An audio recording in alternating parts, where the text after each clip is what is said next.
friends, it's day 3 of my 13 Days of Halloween series, and I'm really excited today to bring you a cute little digital stamp by Gerda Steiner Designs. This little guy is listed under Dog Dressed as Ghost in the digital store. You can actually get him as a clear stamp if you prefer that, and it's in a set that's called Where's the Candy, and he's with an owl and a little cat and some other cute elements. But certainly if you just want to download him as the digital stamp, he's very easy to work with, very cute, and I enjoy actually playing with digital stamps because you can size them the way you want. So you can have two little dogs together if you wanted to make the big dog and the little dog just by sizing them, and you can print them out with backgrounds.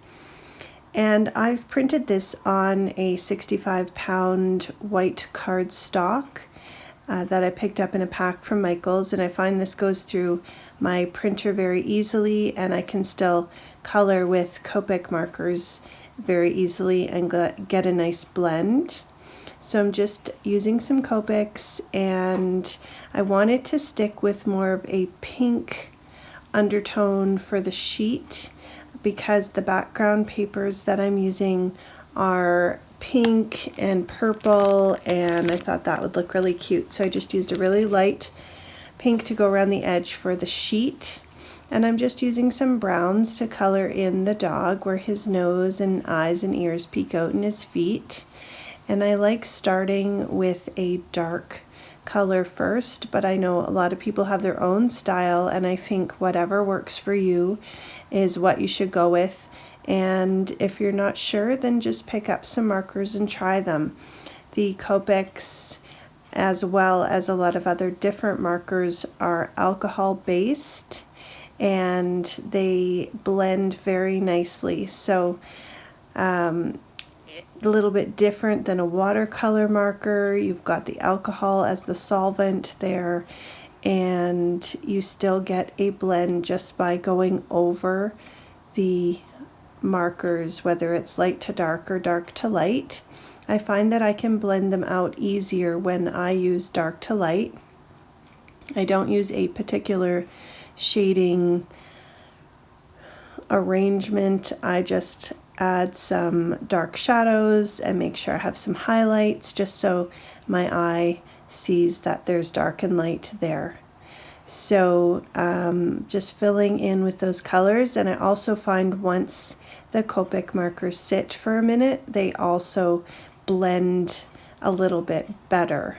So if you're finding there's a little bit of a harsh line and you go over it with a lighter color, it tends to blend out and soften as it sits and dries. And this little guy was just so super cute, and I thought he would be perfect to highlight the 13 Days of Halloween for day 3. I will link below the blog post where I'm posting this little guy so you can see the close-ups, and that will be on the Gerda Steiner Designs blog as well as my own blog, and you'll be able to get all the details. And if you want to pick up this little digital stamp or just have a look at the shop, you can find the links below as well. So I'm just adding some little spots to his ears by coloring those in with the darker marker. And now we're going to color his little bucket orange. A lot of these color combinations I found on a blog that was talking about where to start Copic 101, and I will link that below as well. It really gives you a good place to start if you're looking to start coloring with Copics, and it doesn't seem so overwhelming. You really don't need a lot. I don't actually have a lot, but the colors that I have blend nicely. You can get lots of 2-color blends really nicely. These 2 warm grays are actually the Michaels brand Artist Loft, and they seem to work very well as well. So I think just play around with either what you have or what's available to you and just have fun doing it. I was coloring quite a lot, and so I thought I would like to invest in the Copics, and they really do blend very nicely. So I'm just taking some pinks and purples. As I mentioned, I usually pick out my paper first, so I had picked out some purple and some pink elements from the Happy Haunting Simple Stories collection that recently came out, and then I had an older piece of Bo Bunny paper with some purple, and I just wanted to keep to those colors and really highlight those colors.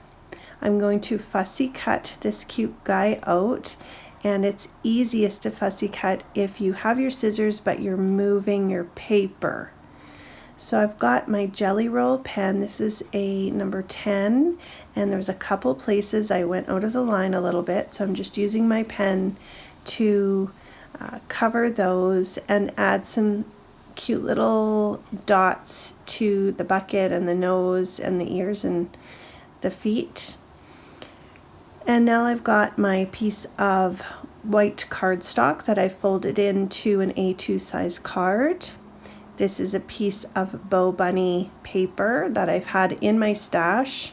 I decided to separate my Halloween papers from my other papers, so I just have a box of Halloween and I can go through it to find what I want. And I'm taking some black oxide distress ink, so some black soot distress oxide, and I'm just sponging that around the edges of my cut papers. That orange is from the Simple Stories Happy Haunting line. This Happy Halloween background is printed on craft cardstock.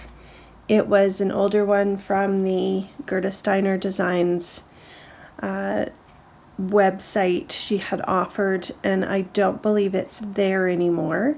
But all I did was take a essentially digital stamp, print it out onto a piece of craft cardstock, and then I'm just taking some distress oxides and blending over the background. Now, keeping in mind that when you do print out the ink, if you have an inkjet printer, is water soluble, so you can see that I'm just trying to be fairly careful going over the lines because they will bleed a little with the wetness of the distress oxides. Now I've got old paper in the oxide, and because these oxides are a pigment and dye blend, they will actually sit on top of one another. They're not translucent. They have more of an opaque quality, or semi-opaque. And I'm using this really fun stencil from Southern Ridge Trading Company, and I'm going over top just to add another element to that background. And again, edging with the black soot distress oxide, and then layering that on top of my card base.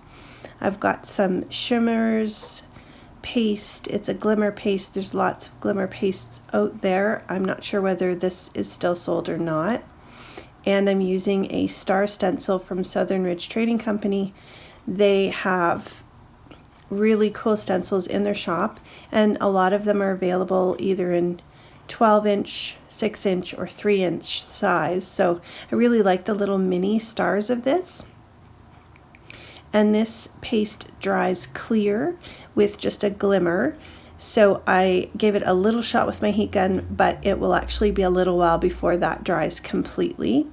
And you'll be able to see in the photos that it is just a background element that you'll see, which kind of fades into the background and highlights the color of distress ink underneath. It looks very cool. I'm taking a silver and white gel pen and adding some designs there to that title, and then I've got some of the little ephemera and papers from the Simple Stories Happy Haunting, and just cut those into some banner shapes. I wanted to put the little dog up on top, but I didn't want him to be kind of floating or look like he's stuck in the spider web, so I thought those little banners gave him a little place to sit and made it look a little more normal.